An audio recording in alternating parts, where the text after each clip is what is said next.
Everyone, स्वागत है आपका स्टडी मेरी ज़िद में। मैं विकास। जैसा कि आपका हिंदी की सीरीज चल रही है, तो आज हम हिंदी के टॉप 20 प्रश्न इस वीडियो के माध्यम से देखेंगे, जो आपकी एसएससी जीडी परीक्षा 2022-23 के लिए बहुत ही महत्वपूर्ण होने वाले हैं। तो चलिए शुरुआत करते हैं। आज आपका तीसरा वीडियो है टेस्ट सीरीज में, तो चलिए शुरुआत करते हैं। आपका पहला प्रश्न है कि निम्न में से योग रूढ़ शब्द उदाहरण है। Option A Manoj, option B अनुरूप, ऑप्शन सी अभाव या ऑप्शन डी आकर्षण। तो यहाँ पे आपका ऑप्शन जो ए है वो आपका सही हो जाएगा। यानी मनोज जो है वो कैसा है, योग रूढ़ शब्द है। अब योग रूढ़ शब्द क्या होते हैं, तो योग रूढ़ शब्द वे होते हैं जो दो शब्दों से तो मिलकर बने होते हैं लेकिन कोई विशेष अर्थ दे देते हैं, उन्हें हम क्या कहते हैं, योग रूढ़ शब्द कहते हैं। जैसे आपका नीलांबर हो गया, पीतांबर हो गया, ठीक है। तो इस तरीके से आपके योग रूढ़ शब्द कहलाते हैं। अगला प्रश्न है कि निम्नलिखित में से कौन सा शब्द देशज शब्द है। ऑप्शन ए आलमारी, ऑप्शन बी बाल्टी, ऑप्शन सी कैंची, ऑप्शन डी डोंगा। तो यहाँ पे आपका ऑप्शन जो डी सही है वो आपका सही हो जाएगा। यानी डोंगा जो है वो आपका कैसा है, देशज शब्द है, ठीक है। बाद बाकी आपके विदेशज शब्द हैं। आगे बढ़ेंगे, प्रश्न आपका अगला देखेंगे। ऐसे शब्द जो संस्कृत और प्राकृत से विकृत होकर हिंदी में आए हैं क्या कहलाते हैं। ऑप्शन ए विदेशी शब्द, ऑप्शन बी तद्भव शब्द, ऑप्शन सी तत्सम शब्द या ऑप्शन डी इनमें से कोई नहीं। तो यहाँ पे आपका ऑप्शन जो बी है वो आपका सही हो जाएगा। यानी संस्कृत भाषा के वे शब्द जो पुरानी हिंदी आदि से गुजरने के कारण आज परिवर्तित रूप में मिलते हैं, उन्हें हम क्या कहते हैं, तद्भव शब्द। यानी हिंदी भाषा के अधिकतर शब्द, ज़्यादातर शब्द वो कैसे होते हैं, तद्भव शब्द ही होते हैं। अब तत्सम शब्द क्या होते हैं, तो तत्सम शब्द संस्कृत के शब्द होते हैं। यानी संस्कृत के वे शब्द जिन्हें हम ज्यों का त्यों प्रयोग में लाते हैं तत्सम शब्द कहलाते हैं। और विदेशी शब्द क्या होते हैं, यानी दूसरे देश की भाषा से आए हुए शब्द विदेशी शब्द कहलाते हैं। चलिए आगे बढ़ते हैं और प्रश्न आपका अगला है कि विदेह का उपयुक्त विलोम क्या होगा। ऑप्शन ए देह, ऑप्शन बी दास, ऑप्शन सी सुशील या ऑप्शन डी इनमें से कोई नहीं। तो विदेह का जो विलोम होगा वो ऑप्शन ए सही हो जाएगा, यानी देह। अगला है आपका प्रश्न कि कबूतर दाने चुगता है वाक्य के रेखांकित शब्द के लिए उपयुक्त पर्यायवाची बताइए। यानी कबूतर का इनमें से पर्यायवाची क्या होगा। ऑप्शन ए ऊंट, ऑप्शन बी कर्ण, ऑप्शन सी ओस या ऑप्शन डी कपोत। तो कबूतर का जो पर्यायवाची होगा तो क्या होगा, कपोत। यानी ऑप्शन जो डी है वो आपका सही हो जाएगा। चलिए आगे बढ़ते हैं। प्रश्न अगला है कि दिए गए समश्रुत भिन्नार्थक शब्द का उचित अर्थ ज्ञात कीजिए। अर्जन, अर्चन। यानी अर्जन का अर्थ क्या होता है और अर्चन का अर्थ क्या होता है। ऑप्शन ए कमाना, बाधा, ऑप्शन बी संग्रह, पूजा, ऑप्शन सी जनहित, चाहना, ऑप्शन डी विना जनित, बिना पूजा। तो अर्जन मीन्स क्या होता है, यानी कमाना, और अर्चन यानी किसी में बाधा पड़ना। तो यहाँ पे आपका ऑप्शन जो ए है वो आपका सही हो जाएगा। यानी अर्जन यानी कमाना और अर्चन मीन्स होता है बाधा। चलिए आगे बढ़ते हैं। प्रश्न अगला है कर्म में तत्पर रहने वाला वाक्य के लिए एक शब्द क्या होगा। कर्मठ, ऑप्शन बी कल्पनातीत, ऑप्शन सी कदत्र, ऑप्शन डी कलब।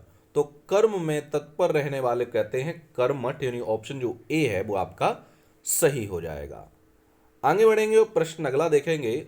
जो बहुत गहरा हो वाक्य के लिए एक शब्द क्या होगा। ऑप्शन ए अगाध, ऑप्शन बी आगाध, ऑप्शन सी आगड़, ऑप्शन डी आगाड़। तो यहाँ पे ऑप्शन जो ए है नहीं अगाध वो आपका सही हो जाएगा। यानी जो बहुत गहरा हो उसे हम क्या कहते हैं, अगाध कहते हैं। आगे बढ़ेंगे, प्रश्न अगला देखेंगे। प्रश्न अगला है कि ये दिए गए किस वाक्य में सकर्मक क्रिया यानी कर्म दिया गया है। ऑप्शन ए राहुल ने केला खाया, ऑप्शन बी गाड़ी चलती है, ऑप्शन सी वह लजा रही है, ऑप्शन डी मीरा गाती है। तो यहाँ पे आपका ऑप्शन जो ए है यानी राहुल ने केला खाया वो आपका सही हो जाएगा। अब अकर्मक और सकर्मक हम पहचाने कैसे, देखो क्या और किसको, क्या और किसको प्रश्न करने से यदि उत्तर मिले तो वहां पर सकर्मक क्रिया है, और उत्तर ना मिले तो कैसी है, अकर्मक। राहुल ने क्या खाया, तो क्या खाया, केला, उत्तर मिल रहा है। राहुल ने किसे खाया, यानी किसको खाया, तो किसको खाया, केले खाया। तो ऑप्शन यहाँ पे जो ए है वो आपका सही है। ठीक है, इस तरीके क्या और किसको प्रश्न करने से यदि उत्तर मिल रहा है तो आपकी सकर्मक क्रिया है, और उत्तर नहीं मिल रहा है तो अकर्मक क्रिया है। ठीक, आगे बढ़ेंगे, प्रश्न अगला देखेंगे। प्रश्न अगला है कि अच्छा विद्यार्थी गुरु की आज्ञा मानता है। रेखांकित शब्द क्या है, यानी विद्यार्थी जो है क्या, उद्देश्य विशेषण है, ऑप्शन ए। ऑप्शन बी विशेष्य है, ऑप्शन सी विशेषण है, या ऑप्शन डी प्रविशेषण है। तो यहाँ पे आपका ऑप्शन जो बी है वो आपका सही हो जाएगा, यानी विद्यार्थी जो शब्द है वो कैसा है, विशेष्य है, अच्छा विद्यार्थी। अब अच्छा यहाँ पे विशेषण है, अब जिसकी विशेषता बतलाई जाती है उसे विशेषण कहते हैं, विशेष्य कहते हैं। विशेषता किसकी बतलाई जा रही है, कौन अच्छा है, तो विद्यार्थी। तो यहाँ पे बी ऑप्शन आपका सही हो जाएगा। अगला प्रश्न है कि वह कल मेघालय जाएगा, इस वाक्य में कौन सा काल है। ऑप्शन ए संभाव्य भविष्य काल, ऑप्शन बी हेतु हेतु मद भविष्य काल, ऑप्शन सी सामान्य भविष्य काल। वह कल मेघालय जाएगा, तो यहाँ पे आपका ऑप्शन जो सी है यानी सामान्य भविष्य काल वो आपका सही हो जाएगा। आगे बढ़ते हैं, प्रश्न आपका अगला देखेंगे। प्रश्न अगला है कि निम्नलिखित शब्दों में पुल्लिंग शब्द की पहचान करिए। ऑप्शन ए कड़वाहट, ऑप्शन बी चाय, ऑप्शन सी बचपन, ऑप्शन डी मक्खी। तो मैंने आपको क्या बताया, मैंने बताया आपका यदि शब्द के पहले मेरा कॉमा मेरी, इनसे हम शब्द बनाते हैं। यदि मेरा किसके लिए प्रयोग करते हैं, पुरुष के लिए, और मेरी किसके लिए प्रयोग करते हैं, स्त्रीलिंग के लिए। तो मेरा कड़वाहट, भाई पुल्लिंग चाटना है। मेरा चाय, मेरा चाय नहीं होता है, मेरी चाय होता है। अब मेरा बचपन, ठीक है, हो सकता है भाई, मेरी बचपन नहीं होता है। मेरी मक्खी, मेरा मक्खी नहीं होता है। तो यहाँ पे आपका जो ऑप्शन जो ए है, सॉरी ऑप्शन जो सी है यानी मेरा बचपन, वो आपका सही हो जाएगा। बचपन जो शब्द है वो कैसा है, पुल्लिंग है। प्रश्न अगला है कि दर्शनीय शब्द किस प्रत्यय के योग से बना है। ऑप्शन ए ई, ऑप्शन बी नी, ऑप्शन सी ई है, ऑप्शन डी नी। तो दर्शनीय जो बना है ई है प्रत्यय।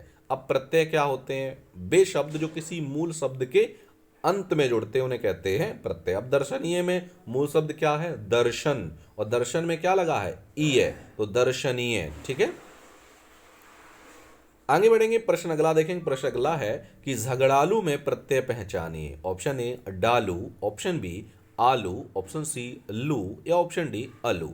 तो यहाँ पे आपका ऑप्शन जो बी है यानी आलू वो सही हो जाएगा। झगड़ालू यानी आलू, तो यहाँ पे प्रत्यय लगा है, झगड़ा मूल शब्द है यहाँ पे। ठीक है, चलिए आगे बढ़ते हैं, अगला प्रश्न देखेंगे। प्रश्न अगला है कि निम्नलिखित प्रश्न में 4 विकल्पों में से उस विकल्प का चयन करें जो सही संधि विच्छेद वाला विकल्प है। उत्तरोत्तर का संधि विच्छेद क्या होगा। ऑप्शन ए उत्तरोधन उत्तर, ऑप्शन बी उत्तरधन उत्तर, ऑप्शन सी उत्तधन रोत्तर, ऑप्शन डी उत्तधन रोत्तर। तो यहाँ पे आपका ऑप्शन जो बी है वो आपका सही हो जाएगा, यानी उत्तरधन उत्तर।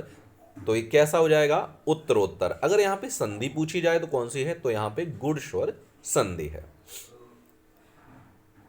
आगे बढ़ेंगे, प्रश्न अगला है अष्ट धातु में कौन सा समास है। ऑप्शन ए द्विगु, ऑप्शन बी द्वंद्व, ऑप्शन सी कर्मधारय, ऑप्शन डी तत्पुरुष समास, सॉरी समास पूछा गया है। तो यहाँ पे अष्ट धातु में समास जो है आपका ऑप्शन जो ए है यानी द्विगु समास है। अब द्विगु समास क्या होता है, जिस समास का पहला पद कैसा हो, संख्यावाचक हो। कैसा हो, संख्यावाचक। इसमें भी कहा गया अष्ट यानी 8 और धातु, पहला पद कैसा है, संख्यावाचक है। तो यहां पर क्या क्या हो जाएगा आपका, द्विगु समास हो जाएगा। अब द्वंद्व समास में क्या होता है, द्वंद्व समास में दोनों ही पद प्रधान होते हैं, और कर्मधारय में पहला पद विशेषण और दूसरा पद विशेष होता है, तत्पुरुष में कारक चिन्ह बीच में आते हैं। अगला प्रश्न है कि अनुपात शब्द में कौन सा उपसर्ग है। ऑप्शन ए आ, ऑप्शन बी अनु, ऑप्शन सी अनु, ऑप्शन डी आ। तो अनुपात में आपका अनु उपसर्ग है, ऑप्शन जो बी है वो आपका सही हो जाएगा। अगला प्रश्न है दी गई लोकोक्ति में गलत लोकोक्ति का चयन करिए। ऑप्शन ए ढाक के 3 पुत्र, ऑप्शन बी निर्बल के बल राम, ऑप्शन सी दीवार के भी कान होते हैं, ऑप्शन डी परशुराम का कोप। ढाक के 3 पुत्र नहीं होते हैं, ढाक के 3 पात होते हैं, ऑप्शन जो ए है वही आपका क्या है, गलत है। यहाँ पे पुत्र नहीं आना चाहिए था, यहाँ पे क्या आना चाहिए था, पात, यानी ढाक के 3 पात। चलिए आगे बढ़ते हैं, प्रश्न अगला है, इधर कुआ उधर खाई लोकोक्ति का सही अर्थ क्या होगा। ऑप्शन ए दोनों ओर संकट, ऑप्शन बी हर तरफ संकट, ऑप्शन सी संकट में तरकीब का प्रयोग, ऑप्शन डी संकटहीन स्थिति। इधर कुआ उधर खाई का जो अर्थ है वो हो जाएगा दोनों ओर संकट, ऑप्शन जो ए है वो आपका सही हो जाएगा। चलिए आगे बढ़ते हैं, प्रश्न आपका लास्ट प्रश्न है इस वीडियो का, प्रश्न नंबर 20। आज हमें व्याकरण पढ़ाया गया, यह किस काल का उदाहरण है। ऑप्शन ए कर्तृत्ववाच्य है, सॉरी वाच्य, यहाँ पे वाक्य नहीं होना चाहिए, यहाँ पे वाच्य होना चाहिए, कर्मवाच्य है, भाववाच्य है, इनमें से कोई नहीं। आज हमें व्याकरण पढ़ाया गया, तो यहाँ पे जो ये है कर्तृत्ववाच्य है, नहीं, ऑप्शन जो ए है वो आपका सही हो जाएगा। ठीक है, तो ये थे आपके 20 मोस्ट इंपॉर्टेंट हिंदी के प्रश्न जो मैंने आपको इस वीडियो के माध्यम से कराए हैं। मिलते हैं हम आपको अगले वीडियो में नए प्रश्नों के साथ, तब तक के लिए धन्यवाद।